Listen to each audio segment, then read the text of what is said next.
In the aftermath of cosmic catastrophe, when ancient horrors walk the Yorkshire woodlands and the land itself writhes with corruption, desperate choices must be made. Our investigators face a final gambit, trading one terror for another in the hope that courage and sacrifice might yet save what remains. This is Victorian Cthulhu, Episode 8, The Black Goat of the Woods, Part 2.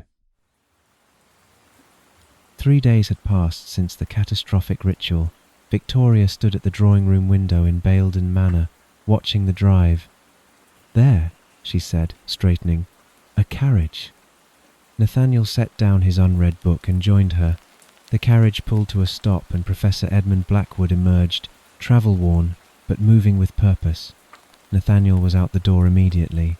Victoria watched through the window as the two friends clasped hands warmly before Nathaniel guided Blackwood inside. "Edmund," Nathaniel said as they entered, "it's good to see you, though I wish the circumstances were better." "As do I, Nathaniel." Blackwood's voice carried the roughness of travel. His sharp eyes took in the assembled group. "Miss Pemberton, Mr. Chester, Miss Strathmore." Lord Strathmore appeared from his study.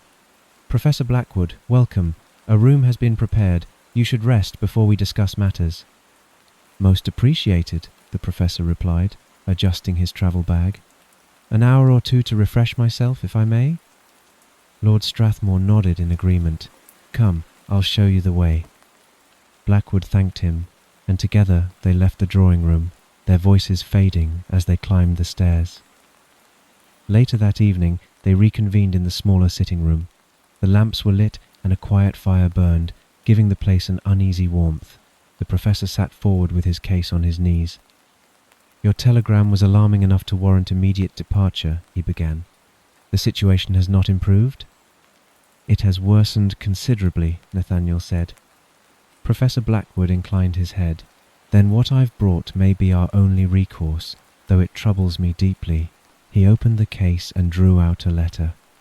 3 days ago this arrived, delivered by a street urchin who vanished before I could question him. He held up the envelope. Victoria recognized the broken seal immediately, a peculiar series of spirals in dark wax. "Dr. Harvey," she said quietly. "Indeed." Blackwood opened the letter. "You all know of what he is, even if we don't speak it aloud. Yet I came because the contents align with my own research, and because I believe it may actually work." He began to read. "Professor Blackwood, I write concerning events in Yorkshire. The entity Shub Nigrath has been improperly summoned and bound. Left unchecked, it will corrupt the land beyond redemption.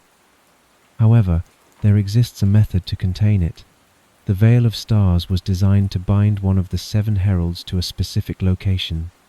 The binding ritual must be performed at the original vault where the artifact was created to function. These vaults were made to contain heralds, but may contain any such entity. The vault in question currently holds one such herald in suspension. To bind Shub Nigrath, you must release what is imprisoned there. This is not a light decision. A herald of Cthulhu carries its own dangers. However, such a being, merely a servant of greater power, is more than likely to retreat toward the ocean depths once freed. It will have no interest in polluting the land. The choice is yours, but Shub Nigrath poses the more immediate and catastrophic threat. I remain, as ever, a student of these matters, Dr. Alton Harvey." Silence filled the room. "I do not understand," Victoria said finally. "He told Selina how to free it, now tells us how to bind it. Why?" "Perhaps he simply enjoys chaos," Will suggested. "Or he's testing us," Nathaniel added, "seeing what we're capable of." "Can we trust anything from such a source?" Lord Strathmore asked. Blackwood cleaned his spectacles. "Harvey is something quite beyond ordinary comprehension, but his information has proven accurate before, even when his motives remain obscure. And this method matches my own research on the vaults." "More than likely to retreat," Victoria quoted. "Those are hardly reassuring words." "That is the gamble," Blackwood acknowledged. "A herald is powerful but not limitless. Its nature is tied to the deep ocean, but Harvey's phrasing suggests uncertainty. Then we're damned either way, Will said. Leave Shub Negrath loose and watch the land corrupt, or bind it and release something else equally dangerous. Not equally dangerous, Blackwood corrected. This herald would be less catastrophic in immediate impact. It wouldn't corrupt the land itself. But I am convinced that Shub Negrath will destroy this region if unchecked. 3 days the corruption has spread. In 3 more, it spreads further. In a week, Baildon village may be uninhabitable. In a month, it could reach Leeds or Bradford. A terrible choice, Blackwood continued as the weight settled over them, between certain catastrophe and probable danger. Between corruption spreading before our eyes and a threat that might never materialize. Nathaniel's expression hardened. We have allowed circumstance to dictate our every move these past days. It is time we stopped merely reacting and began to act with purpose. Whatever the risk, I would rather face it than stand idle while the corruption spreads. He looked to Blackwood. If we can find the vault, we try Harvey's method. My research may help us in this at least. The resonance you and I can sense is directly tied to the vault's proximity. Blackwood produced more papers. The closer we bring it to the vault, the stronger the vibration. I've felt that before, Nathaniel said, in Wapping, the humming growing stronger near the vault. Then you can track it. Where do we start? Underground locations, Nathaniel replied. The vaults are always deep below ground. Glen Mill, Victoria suggested. The coven's base has extensive underground chambers. I felt no strong resonance at the other mill, Nathaniel said thoughtfully, but Glen Mill seems the logical starting point. The village has older buildings with deep cellars, Lord Strathmore added. The church crypt, certainly. Then we search tomorrow, Blackwood said. Once we locate the vault, we can determine if Harvey's ritual is even possible before committing. And if we find it? Isabel asked. If we proceed? Will answered. Then we release a herald and hope Harvey is not lying about it retreating to the sea. Victoria saw Nathaniel and Blackwood exchange a glance. Harvey might not be lying. He might simply be wrong, or he might have other reasons entirely. We begin tomorrow morning, Nathaniel said. The corruption won't wait. Lord Strathmore nodded. I'll ensure you have whatever you require. They filed out with grim determination. As Victoria walked beside Isabel, her friend asked quietly, Are we doing the right thing? Victoria had no answer. Tomorrow they would search, and if they found what Harvey promised, they would face a choice that might doom them regardless. But at least they would be doing something.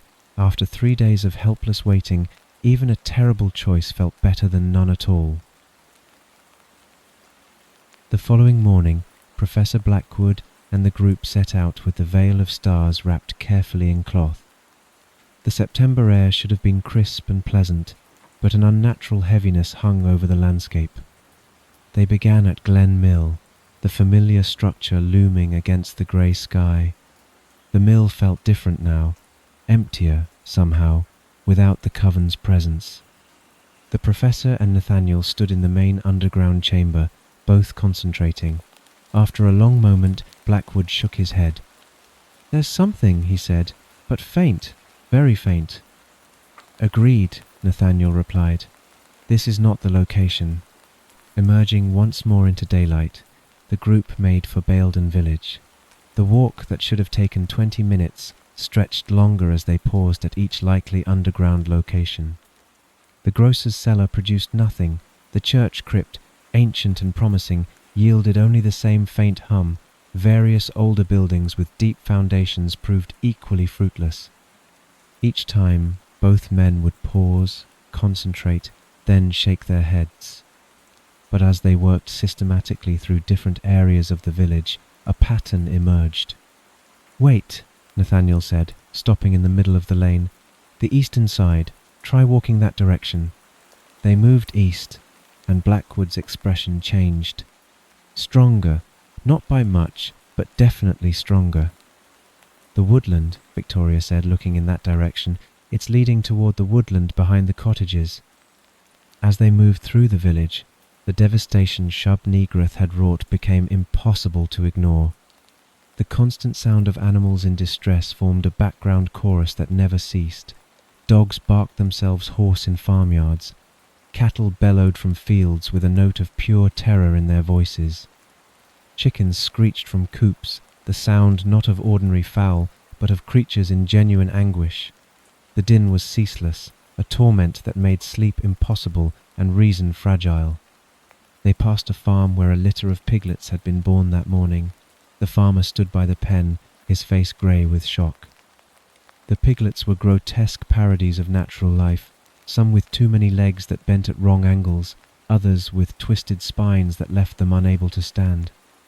One had two heads that fought with each other for access to their mother's milk. "Burn them," Will heard the farmer mutter to his wife. "Burn them all. This isn't natural."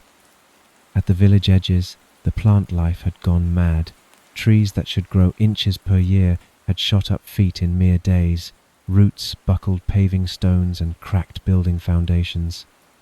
Victoria watched as an ancient oak's branches reached like grasping fingers toward a nearby cottage, growing even as they observed.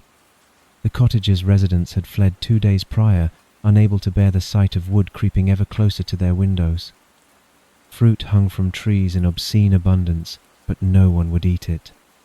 Apples swollen to twice their natural size, their skins mottled with colours that had no place in nature, purples that hurt to look at, browns that suggested rot while the flesh remained firm, pears that dripped a viscous sap that left burn marks on the ground.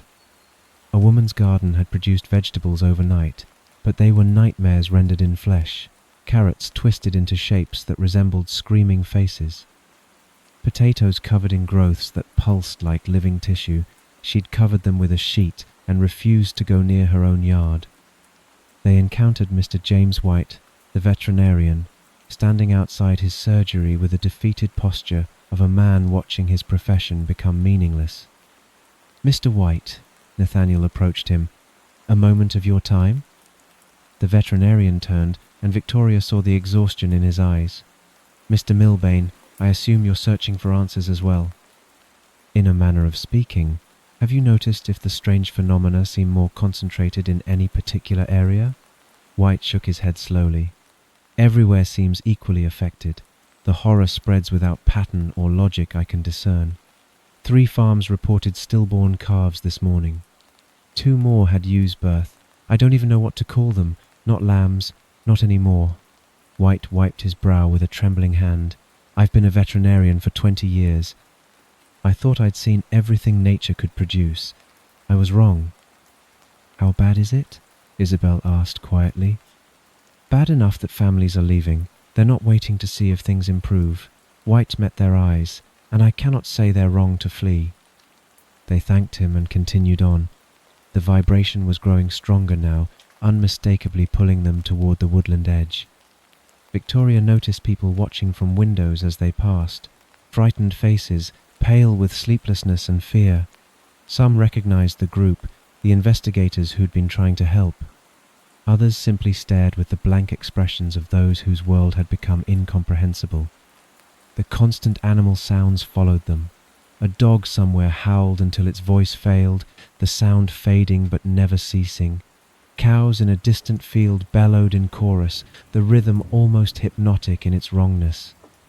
As they left the village and entered the familiar woodland path, the corruption became more obvious.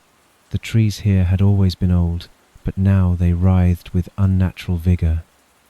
Branches that should take decades to grow had sprouted overnight, creating a canopy so thick that daylight struggled to penetrate.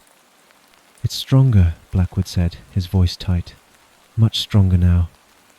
They followed the sensation deeper into the trees, the vibration intensifying with each step. Victoria recognized where they were heading before they saw it. The clearing appeared ahead, and there it stood, the abandoned mineshaft where she had previously fallen. The weathered warning sign remained, warning of danger, the stone wall around the circular opening, the pushed-aside iron grill.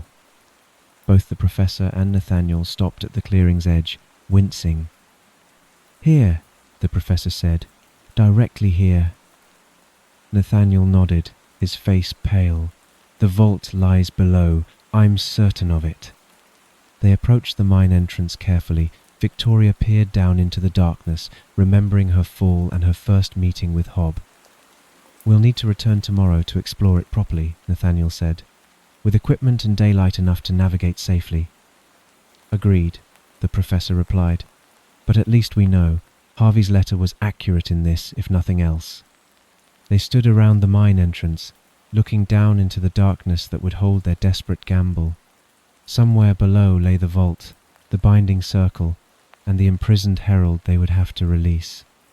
Victoria thought of the devastation they had witnessed, the malformed animals, the corrupted plant life, the families fleeing their homes. "Tomorrow, then," she said quietly. The next day they returned to the mine shaft, making their way through woodland that fared no better than the village. A lingering morning mist clung to the ground, refusing to burn off in the pale sunlight that barely penetrated the canopy. The sky above carried a shadowed quality, almost like twilight, though it was barely past noon. Trees that had stood for centuries now twisted with unnatural growth, their bark weeping sap that hissed when it struck the earth. When they arrived at the clearing, Will was already there, just finishing his work on a makeshift ladder system. Sectional timber ladders descended into the darkness of the shaft, secured at intervals to whatever stable points he'd been able to find. "Mr. Chester," Nathaniel said with genuine admiration, "you've been busy." Will looked up from testing a rope knot, his face flushed with exertion. Lord Strathmore's influence procured the materials. "I've done my best in the time I had to improve access to the depths below." He gestured at the ladder arrangement.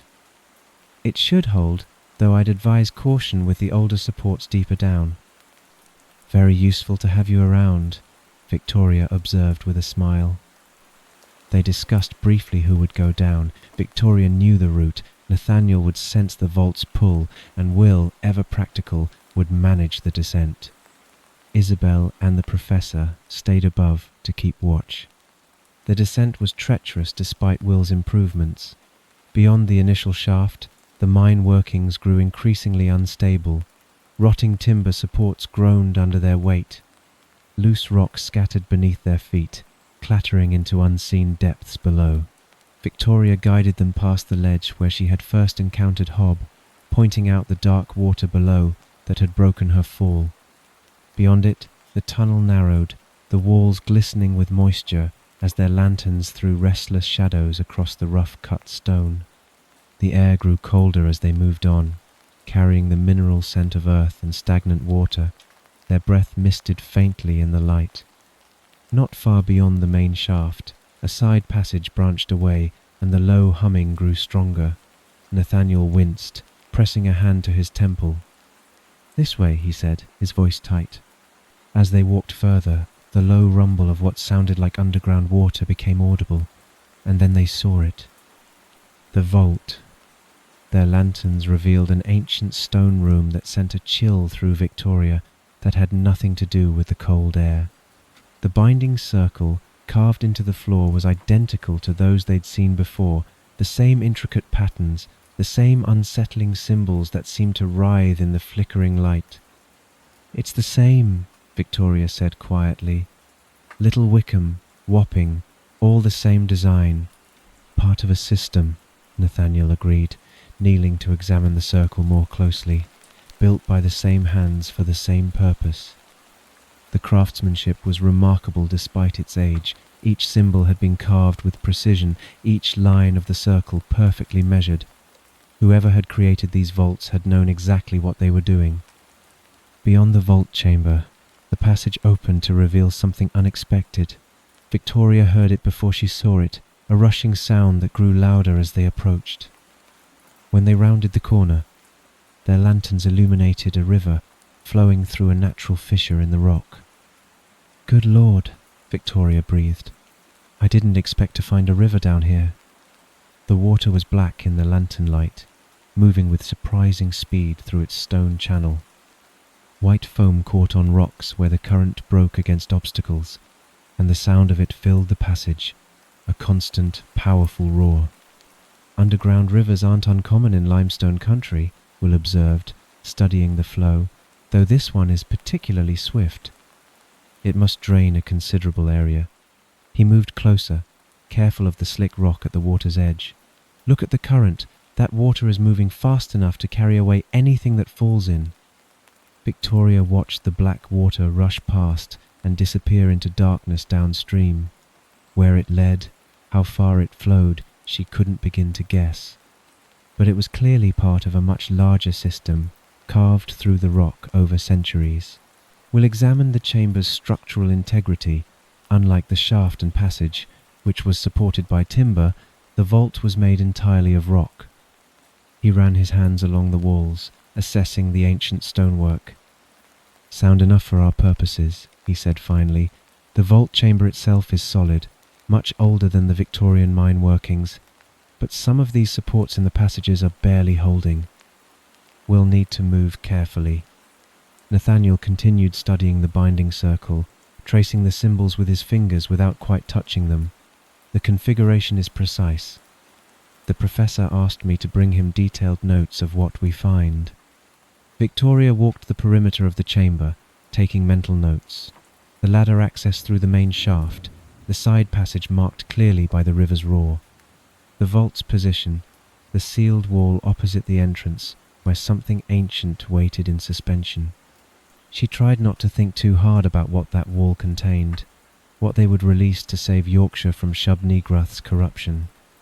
They spent another 20 minutes examining every detail, the binding circle's orientation, the symbol's arrangement, the way the chamber connected to the river passage. Blackwood would need all of this information. Finally, Nathaniel stood, brushing dust from his knees. "We've seen enough. We should return and report our findings." The climb back to the surface was arduous. Victoria's old ankle injury ached with each rung of the ladder. Will went first, testing each section before allowing the others to follow, calling down warnings about loose rungs or unstable footing. When they finally emerged into the grey daylight of the clearing, Isabel and Blackwood were waiting anxiously at the mine entrance. "Well?" the professor asked as Nathaniel pulled himself over the rim. "It's there," Nathaniel confirmed, accepting Isabel's offered hand to steady himself, identical to the other vaults in every significant respect. The binding circle, the symbols, the sealed chamber, everything Harvey's letter described. "And you're certain you can navigate back to it?" "Absolutely. The side passage is clearly marked by the river sound. We won't lose our way." Blackwood nodded slowly, his expression grave.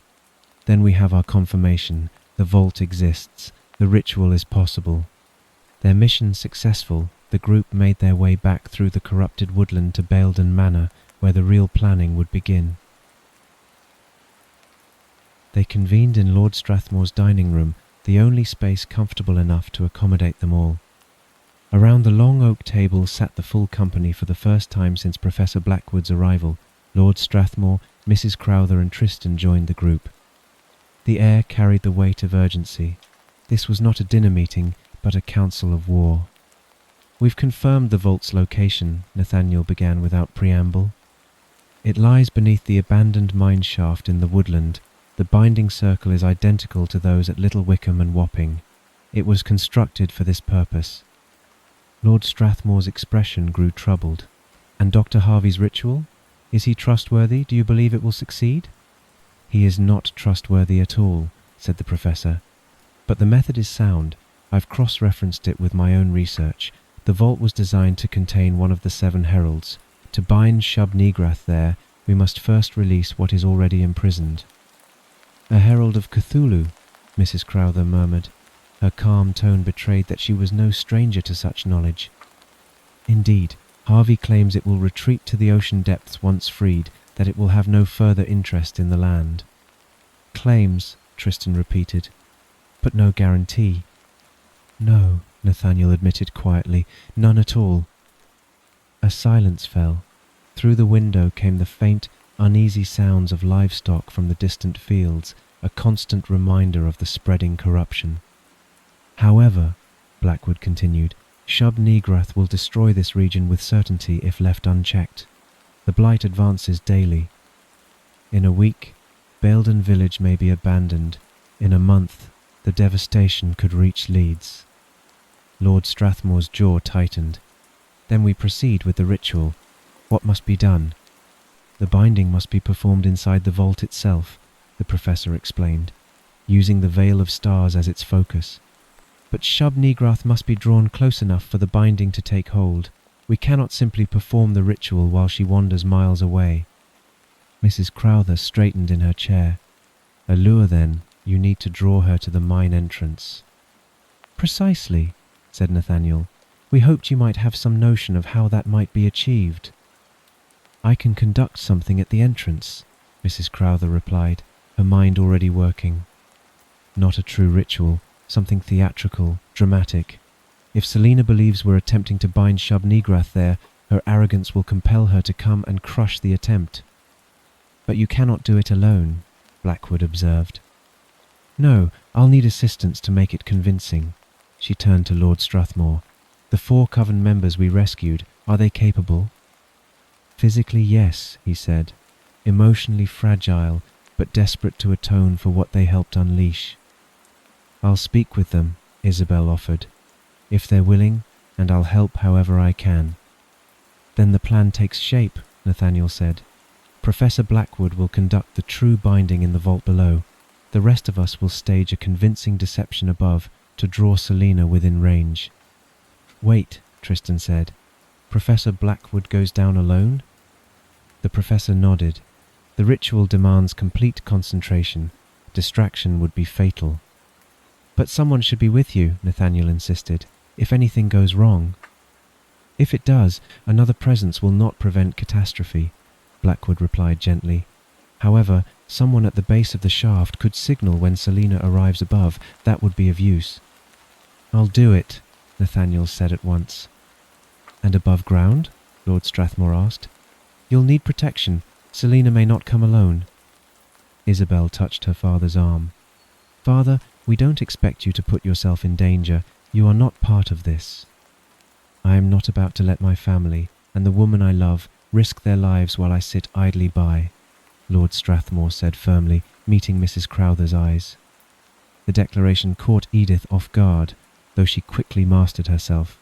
Tristan, however, smiled faintly. Father's rather good with a shotgun, he said, breaking the tension. Though not as good as me. He rose. I'll fetch them. Do you have spares? Victoria asked. I'm a rather fair shot myself. I'll see what we have, Tristan replied, leaving the room. As he departed, the group continued to refine their plan. Mrs. Crowther and the coven members would perform the false ritual. Lord Strathmore, Tristan, Victoria, and Will would defend the site. Isabel would assist with the illusionary rite. Wait, Isabel said suddenly, removing the iron amulet from around her neck. She handed it to Tristan as he returned, carrying the shotguns. If you're to be on the front line, you'll need this more than I. I'll be within the ritual circle with Mrs. Crowther. Tristan accepted it, clearly moved by the gesture. The timing is critical, the professor continued. The false ritual must begin first to seize Selina's attention. Once she reaches the mine entrance, directly above the vault, Nathaniel will give the signal, a torch cast down the shaft, then I complete the binding. The plan was laid, yet something in Nathaniel's expression suggested a final word remained unsaid. He rose, drawing their attention. Before we commit, he said quietly, I want everyone to understand the risks. Above ground, you'll face Selina and whatever servants she's twisted to her cause. The iron amulets will shield you from some of her power, but not from steel or claw. You could be killed. He turned to the professor. Below ground, you'll release a herald whose nature we cannot fathom. It may ignore you, or it may not. And if the binding fails, Shub-Nigrath could turn her full attention upon whoever stands in that vault. The room fell utterly silent. If anyone wishes to withdraw, Nathaniel continued, now is the time. There is no shame in it. This is life and death, and I'll not think less of anyone who chooses safety. No one moved. No one spoke. At last, Lord Strathmore said, "We face the danger together, Mr. Milbane, all of us." Heads nodded in solemn agreement. The decision was made. "Tomorrow, at dusk then," Professor Blackwood said. "We'll use the time until then for final preparations." They dispersed to their tasks. As Victoria left the study, she found herself beside Will. "Are you confident?" she asked quietly. "Of course," Will grinned, though she could hear the worry beneath it. "So am I," she replied softly. The next evening, dusk settled over the woodland like a shroud. Both teams took their positions as the last light bled from the sky. Deep in the vault chamber, Professor Blackwood arranged the veil of stars within the ancient binding circle. His lantern cast flickering shadows across the carved symbols. He'd brought Harvey's notes, the ritual instructions written in that elegant, maddening hand. Everything was ready. Now he could only wait for the signal. At the base of the shaft above, Nathaniel stood with an oil-soaked torch in hand. The humming in his head was almost unbearable this close to the vault. He tried to ignore it, focusing on the small circle of grey sky far overhead. At the mine entrance, Mrs. Crowther and the 4 coven members formed their circle. The women were pale and trembling, but determined to help stop what they'd helped create. Isabel stood with them, ready to assist however she could. Around them Will, Victoria, Tristan, and Lord Strathmore took defensive positions. All carried shotguns. Will, Victoria, and Tristan wore the iron amulets, cold against the skin, but a reassuring presence. Mrs. Crowther began the false ritual. Her voice rose in ceremonial chanting, words that sounded powerful but meant nothing. The coven members joined her, their voices shaking at first, then growing stronger. Crowther wove illusions with practiced skill. Lights flickered above the mine entrance. Symbols appeared to burn in mid-air, glowing with false fire. She made it dramatic, obvious, unmistakable. This was bait, and it had to be tempting. For long minutes nothing happened. The woodland remained still except for the distant sounds of restless animals. Victoria's grip tightened on her shotgun. Beside her, Will shifted his weight, torch held ready in his free hand. Then the animals began screaming. Birds erupted from the trees in panicked flight, their cries sharp with terror. The very air grew thick and oppressive, pressing down like a physical weight. Victoria found it difficult to breathe. The flesh-stick creatures emerged from the woodland shadows. Victoria recognized them immediately, Preceptor Marshall, Inquisitor Jacobs, and Seeker Bailey, or what they'd become. Twisted amalgamations of wood and corrupted flesh, moving with a lurching grace that seemed completely inhuman. Their faces were barely recognizable, stretched into permanent expressions of agony. They made no sound as they advanced.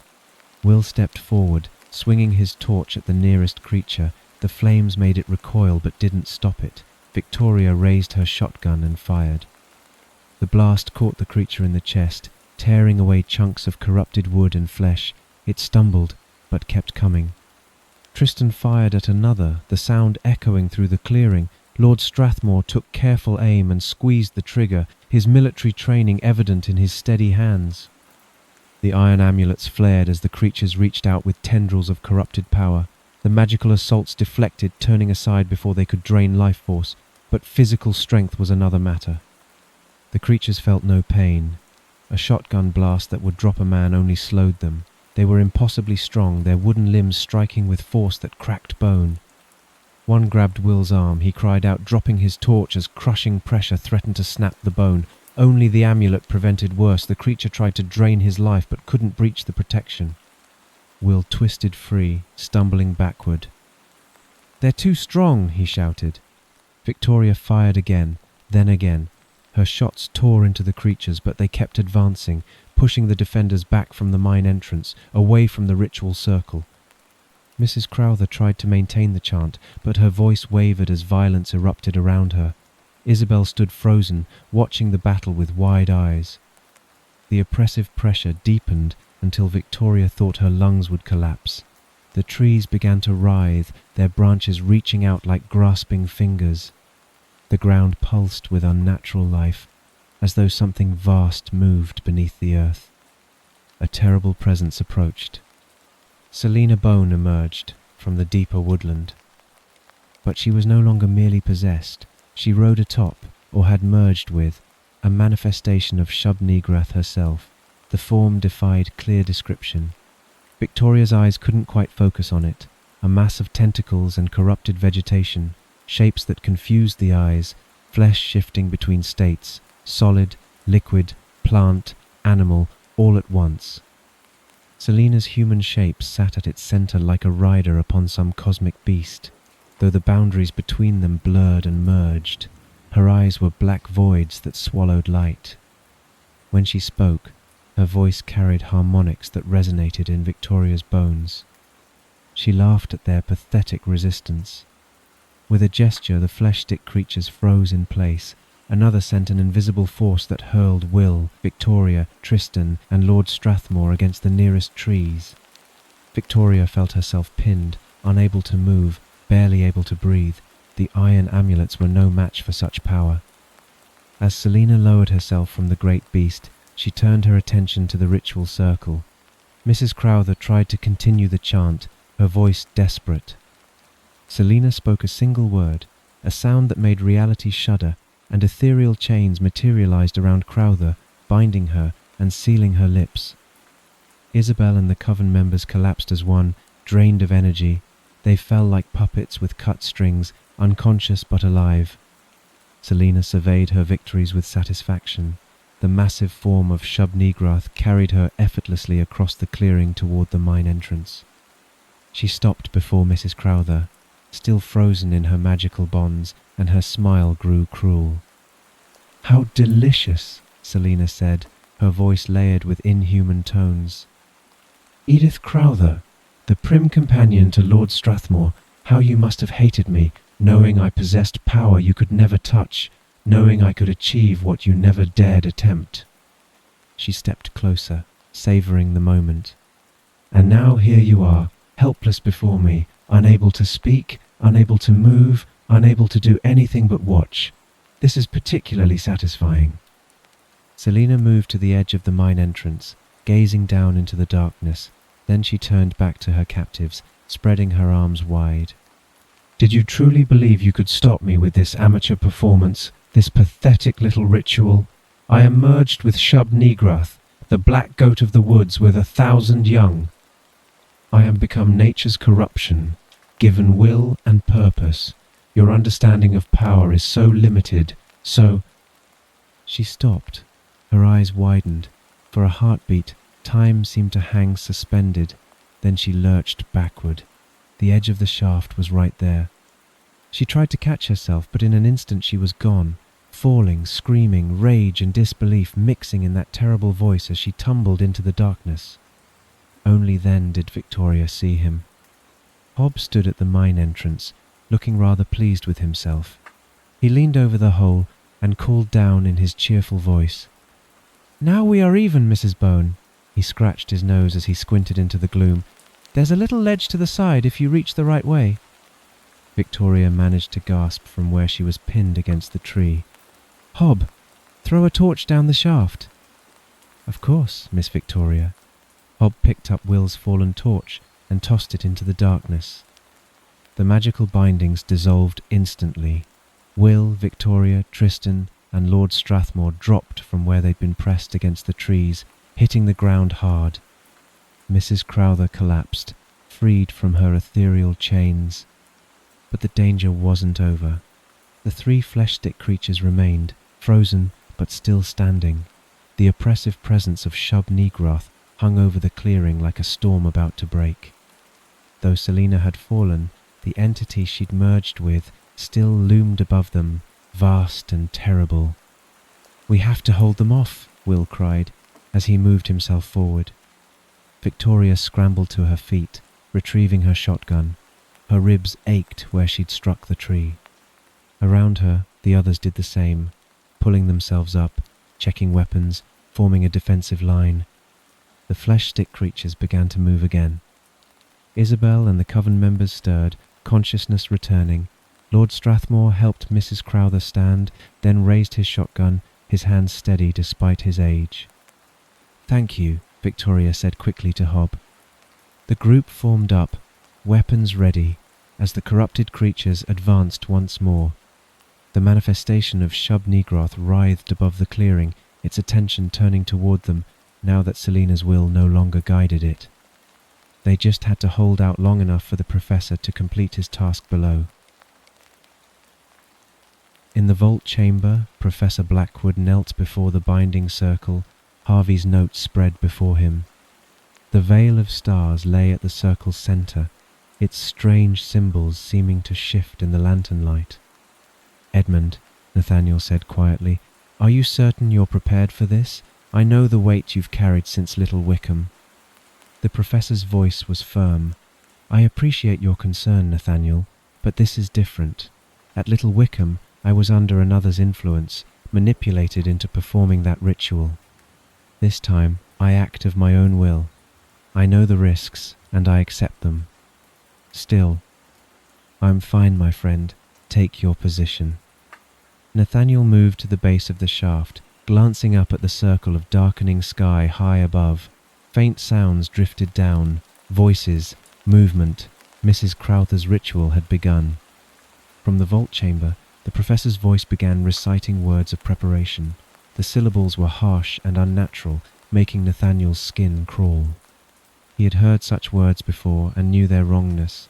They were sounds human throats were never meant to make, drawn from languages that predated humanity itself. Above, the sounds changed. Shouts, gunfire. There was a battle. Nathaniel's grip on the torch tightened. Every instinct screamed at him to climb up and help, but he could not. His role was here, waiting for the signal, waiting to tell Blackwood when Selina was in position. The professor's chanting continued, steady and deliberate. Each word had to be precise. One mistake could doom them all. More sounds from above, crashes, cries of pain. Will's voice shouting something Nathaniel couldn't make out. He felt utterly powerless, trapped between two battles, unable to help either. Then a woman's voice, layered with inhuman harmonics.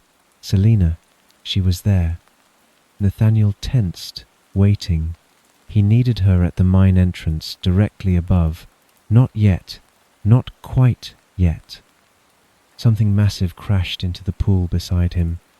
The impact sent a wave of freezing water over Nathaniel, drenching him completely. He staggered back, blinded and gasping from the shock of cold. When he wiped his eyes clear, he saw her.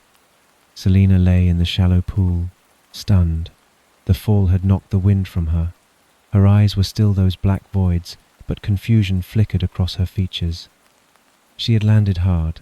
The water broke her fall, but not gently. "Edmund!" Nathaniel shouted. "She's here! Finish it!" He moved quickly toward the side passage, away from Selina. She was already stirring, trying to rise. He had to reach the vault. Had to. Blackwood's voice rose to a crescendo. The final words of the ritual echoed through the passages, each syllable reverberating in stone and bone. The language hurt to hear, as though reality itself rejected it. Then, silence. Nathaniel reached the vault chamber entrance and froze. The sealed wall opposite had begun to crack. Not violently, slowly, almost deliberately. Fissures spread across the ancient stone like veins of ice forming on a window. The sound it made was unnatural. Not the break of rock, but something organic, something breathing. The seal shattered. Behind it lay darkness so complete that the lantern light seemed to die at its edge. From that darkness, something emerged. Nathaniel's mind struggled to comprehend what he was seeing. It was vast, far too large for the space it occupied, as though it existed in more dimensions than the three he could perceive. Tentacles, perhaps, but not quite. Appendages that shifted between states, solid, fluid, something else entirely. The colour was wrong, a shade with no name that hurt to look at directly. The dream spawn. It moved with terrible slowness, pulling itself free from its ancient prison. Nathaniel stood frozen, unable to move or even breathe. Beside him, Blackwood had gone pale as death, his lips moving in silent prayer or horror. The thing turned what might have been a head in their direction. Nathaniel felt its attention like pressure against his skull. It saw them. It knew they were there. For one endless moment, he was certain they would die. Then it looked away. The dream spawn moved past them, as though they were nothing more than stones or air. It paid them no more heed than a man might give to insects. Its bulk somehow fit through passages that should have been too small, space bending around it rather than it conforming to reality. It moved toward the river passage, drawn by something they could not hear, ancient calls from the deep ocean, perhaps, the song of its kind waiting in the lightless depths. It reached the underground river and slipped into the black water without a splash. The current took it, carrying it downstream toward the distant sea. In moments, it was gone, leaving only the sound of rushing water. Nathaniel found he could breathe again. "Dear God," the professor whispered. Then the binding activated. The air in the vault chamber twisted. A wind rose from nowhere, pulling toward the broken seal. Not a natural wind, but something fundamental, something that tugged at reality itself. The lanterns flickered wildly. Dust and small stones lifted from the floor, drawn toward the darkness where the dream spawn had been. Nathaniel gripped the passage wall, fingers finding purchase in the rough stone. Blackwood did the same, both men clinging desperately as the pull intensified. But they weren't the target. Nathaniel could feel it. The binding wasn't truly reaching for them. They were too small, too insignificant. The ritual pulled at something vast, something that fought with cosmic force against the inevitable. Reality began to distort. The shaft above them warped, seeming to stretch and compress simultaneously. The stone walls rippled like water. Nathaniel's eyes watered as the very rules of geometry began to break, space bending into shapes that defied comprehension. From above came a sound. Not quite sound, but pressure, force, the scream of something immense being compressed into impossibility. Shub-Nigrath was being pulled down. Nathaniel saw Selina then. She had reached the vault chamber entrance soaking wet, her face twisted with realization. For a fleeting moment her eyes cleared, became human again as understanding dawned. "No!" she managed. The vortex took her. She was yanked off her feet and hurled into the broken seal, disappearing into that terrible darkness, her scream cut off instantly as though she had passed beyond the reach of sound itself. Then the entity above followed. It was impossible. Nothing that large could fit through the shaft, through the passages, through the vault entrance, but it didn't have to obey such limits. The binding pulled, and reality obeyed. The massive form of Shub-Nigrath compressed, warped, folded in on itself in ways Nathaniel's mind could only reject. It poured down the shaft like water through a funnel, like smoke through a crack, like something from nightmare logic where size and space were merely suggestions. The tentacles, the corrupted vegetation, the impossible flesh, all of it drawn inexorably toward the seal. Nathaniel pressed his face against the stone wall, unable to watch yet unable to look away. The pull intensified until he thought his bones would tear from his body. Then, with a sound like the universe taking a breath, it was over. The entity was gone, sealed, bound. The broken wall reformed, not healing, but transforming. New stone growing to cover the darkness, symbols burning themselves into the surface with searing light. The binding circle on the floor blazed with power one final time, then went dark. Silence fell, true silence, for the first time since the ritual in the woodland 3 days prior. Nathaniel and Blackwood remained pressed against the walls, neither quite able to believe they had survived. The vault chamber was intact, the seal was whole, and, somewhere within it, Shub-Nigrath and Selina Bone were imprisoned, bound by a ritual older than human memory. "It is done?" Nathaniel asked, his voice hoarse. Blackwood nodded slowly, his face grey with exhaustion. They had traded one horror for another. The dream spawn was loose in the ocean depths, but Shub Negrath was sealed, the corruption ended. Whether they had made the right choice, only time would tell. Above ground, the change was immediate. The oppressive atmosphere that had hung over the clearing lifted like morning fog burning away. The trees stopped their writhing, the ground ceased its unnatural pulsing. In the distance, the constant sounds of distressed animals began to quiet. Dogs no longer barking themselves hoarse, cattle settling, chickens returning to their normal clucking. Victoria pulled herself to her feet, her ribs aching but manageable. Around the clearing, the others slowly recovered. Will cradled his arm but managed a weary grin. Tristan helped Isabel stand. Lord Strathmore assisted Mrs. Crowther, both looking exhausted but whole. The bodies of the 3 Order members lay nearby, Marshall, Jacobs and Bailey. Human once more, but lifeless. The corruption that had warped them was gone, they had not survived its removal. The 4 Coven members were stirring, returning to consciousness. They would live, though what they'd experienced would mark them forever. Victoria hurried to the mine entrance, alarm rising in her chest. She leaned over the edge, peering down into the darkness. "Uncle Nate!" she called, her voice tight with worry. A small hand touched her shoulder gently. She turned to find Hobbs standing beside her. "You've no need to worry," he said, his golden eyes warm. "They're both fine." Relief flooded through her. She let out a breath she hadn't realized she'd been holding. "Thank you, Hob." Now that the immediate fear had passed, she managed a slight smile. "I have to say, you seem remarkably proficient at pushing people down wells." Hob placed a tiny hand on his chest, in mock offence. "I assure you, Miss Victoria, that isn't my only talent." "Of course it isn't," she said, her smile growing genuine. "But I'm very grateful you came back to help us." "The truth is," Hob replied with that mischievous glint in his eye, "I never really left." He'd been watching all along, waiting to help if needed. "However," he continued, "I will be taking my leave now."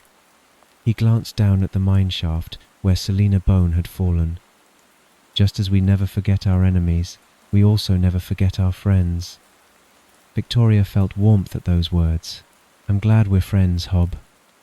He tipped his red cap to her with a flourish. "Farewell, Miss Victoria. Do try to stay out of mine shafts in the future." "I'll do my best." Hob walked back toward the woodland edge. Just before the trees swallowed him, he turned and waved once. Then he was gone, disappearing into the shadows as though he'd never been there. Movement at the mine entrance drew everyone's attention. Nathaniel appeared first, soaking wet and helping Professor Blackwood climb the final rungs. Both men looked grey with exhaustion, but they were alive. Relief flooded through the group. Victoria found herself moving forward with the others, all of them gathering around the 2 men who'd faced cosmic horror in the depths below. "It's done," Blackwood said simply. "The binding held." Lord Strathmore looked toward where the corruption had been most evident. Already, the unnatural growth seemed to be receding. "And the other creature? The herald?" "Gone," Nathaniel replied. "Into the underground river, toward the sea." No one spoke for a moment, the weight of what they'd done settling over them. They'd succeeded, yes, but at what cost? Then Tristan broke the silence. "We should get everyone back to the manor. There will be time enough for discussion once we've tended our wounds." 3 days later, the group made their way up the familiar drive to Baildon Manor. Lord Strathmore had invited them all for what he'd called a proper farewell dinner before their return to London. Mrs. Sykes, he'd assured them, was preparing something special. The September evening was mild and pleasant, now a proper natural autumn. Birds sang in the trees with normal evening calls. The air smelled of wood smoke and distant harvest. They gathered in the manor's dining room, a space usually reserved for more formal occasions. The table had been set with the good china, and candles provided warm light. Mrs. Sykes had indeed excelled herself. Roasted lamb with herbs from the manor's now healthy garden, vegetables that had grown naturally rather than twisted overnight, and a selection of wines from Lord Strathmore's cellar. "I wanted to properly thank you all," Lord Strathmore said, as they took their seats, "for what you've done, not just for my family, but for the entire region.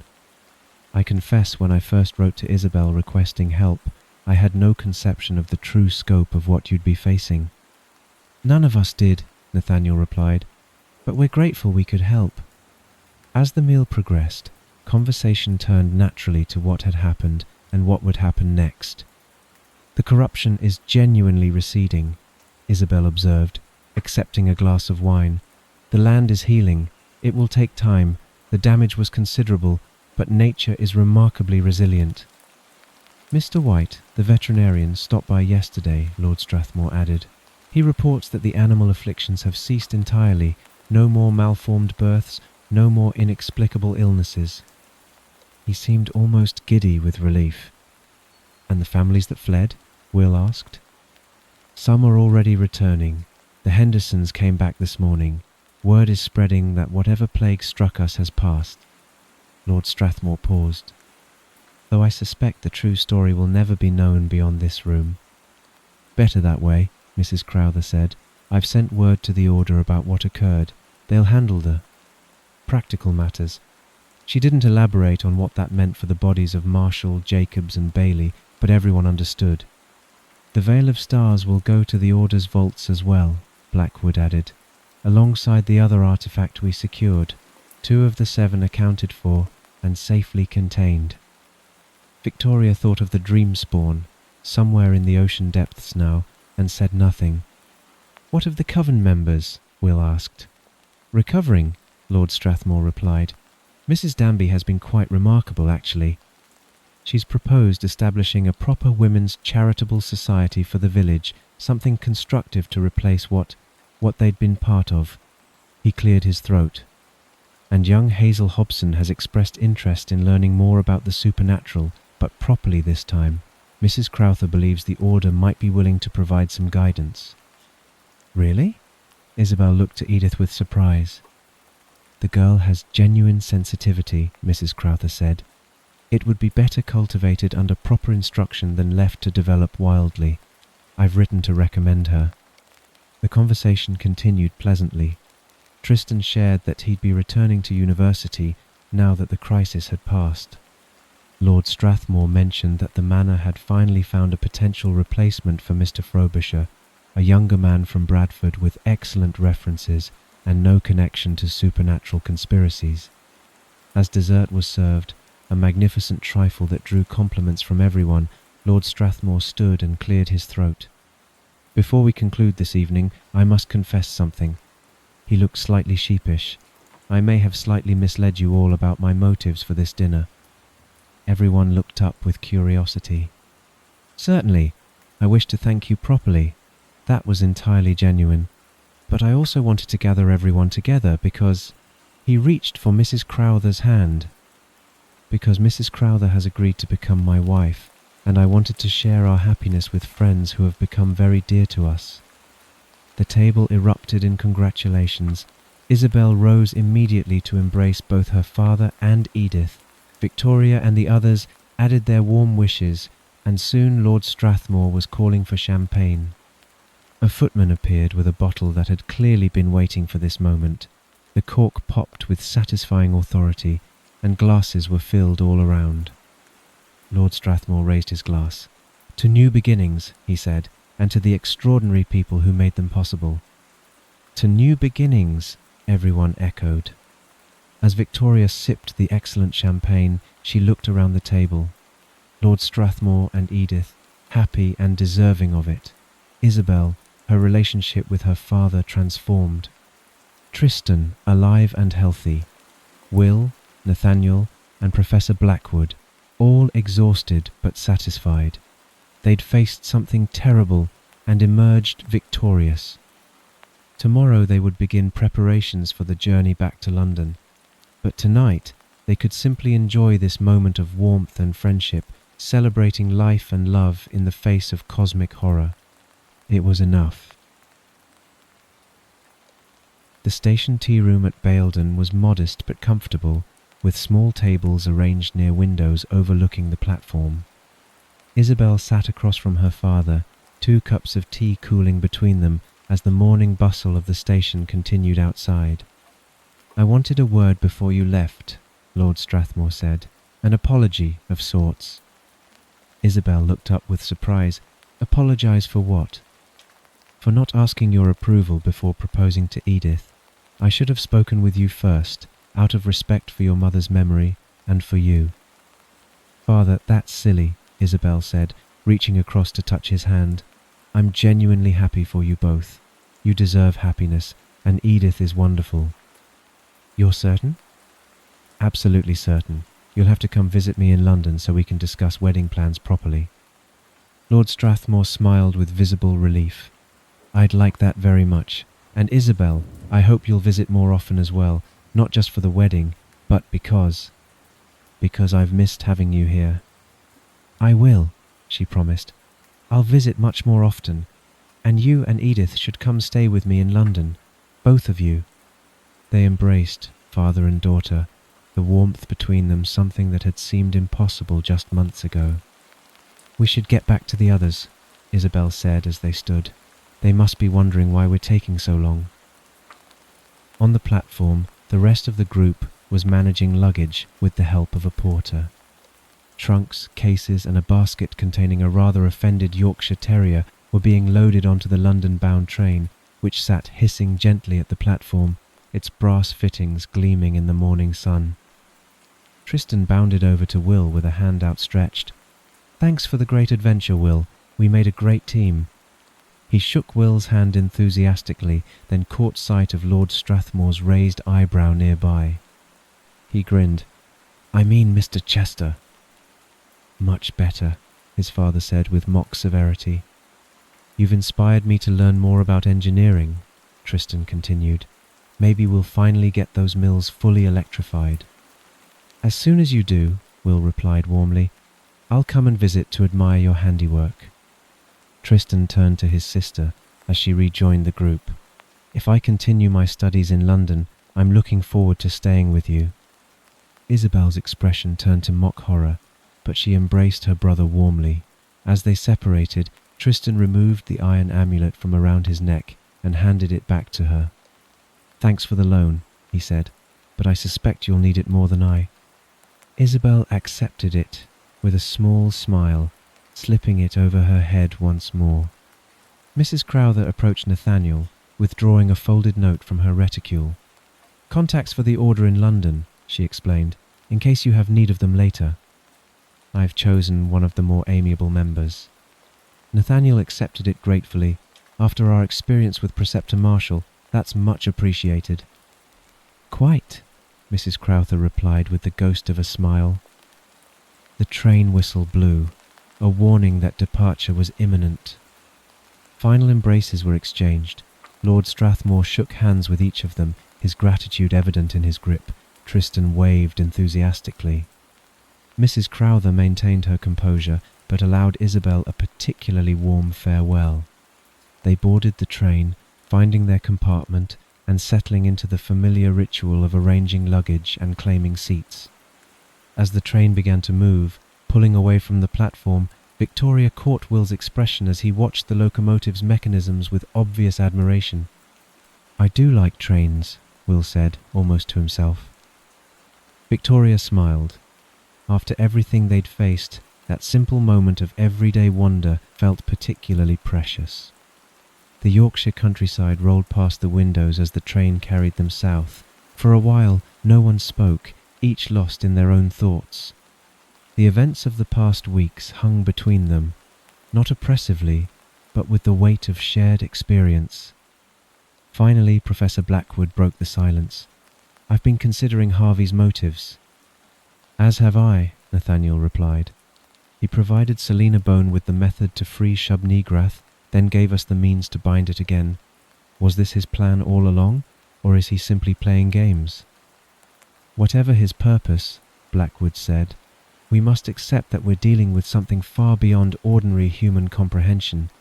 If they are indeed games, they are cosmic in scale. Nathaniel nodded slowly. 3 artifacts brought to England are now accounted for. The one from Wapping is in the Order's vaults. The Veil of Stars will join it. Unless the remaining artifacts have been moved, the other threats are all in the Americas now. It's no accident Harvey went to America, Nathaniel continued, his voice thoughtful. I have no doubt he's hunting the remaining artifacts there. The larger game continues across the Atlantic. But not today, Will said firmly. Today, we're going home. The train carried them onward. The wild moors of Baildon fell behind, giving way to gentler country. Villages passed by, then towns, each one bringing them closer to London. The familiar smoke and soot of the city began to appear on the horizon. Not beautiful, perhaps, but comforting in its normalcy. Victoria glanced about the compartment.